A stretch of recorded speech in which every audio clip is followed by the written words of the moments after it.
लेकिन ये दो भाई ही बोलते हैं और बात करें कि आप फुला है, आपकी जमात वो है, हिस्ट्री ये है। अरे वो छोड़ो, वो गुजर गया, आज की बात करो। लेकिन हमारे सवालात का इनके पास कोई जवाब नहीं, जवाब नहीं तो बस सिर्फ इल्जाम लगाना।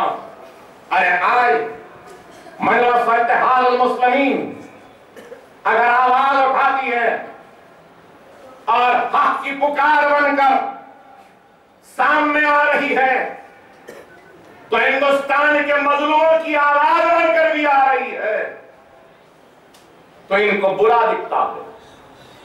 फिक्र है हमारी औरतों की, ऐसा तलाक दे रहे हैं, वैसा दे रहे हैं। अरे आप बताइए कि क्या है ये मुल्क में, क्या हो रहा है? वो कौन से बाबा राम रहीम, हाँ, पकड़े गए, जेड सिक्योरिटी दी, किसने दी? क्या हमने दी? तुम्हारी हुकूमत ने दी जेड सिक्योरिटी। एयरपोर्ट में स्पेशल वीआईपी स्टेटस कौन? हम दिए, तुम्हारी हुकूमत दी। और वो कैसा गंदा इंसान मैं कहूंगा कि औरतों की जिंदगियों के साथ खेल दिया।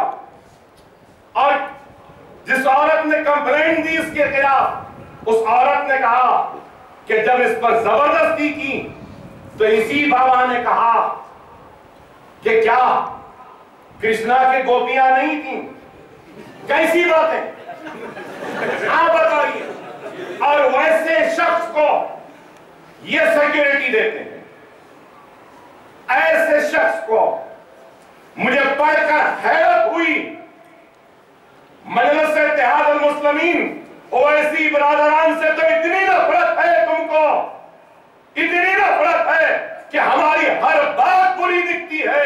हम कुछ भी कहते हैं तो हमारे ऊपर देशद्रोह, मुल्क के गद्दार, निकल जाओ, चले जाओ बोलते हैं। मैं पूछना चाहता हूं संघ परिवार के लोगों से, तुम्हारी गैरत को क्या हुआ, तुम्हारी शर्म को क्या हुआ जब इसी बाबा राम रहीम ने 300 साध्वियों की इज्जत पर हाथ डाली? क्या हुआ तुम्हारी गैरत को, क्या हुआ? मैं पूछना चाहता हूं। तुम्हारे पास तो तुम्हारे साधुवी खवातीन की भी इज्जत एहतराम नहीं। अरे हम कहते हैं कि ये बाबा, ये राम रहीम को सिर्फ जेल नहीं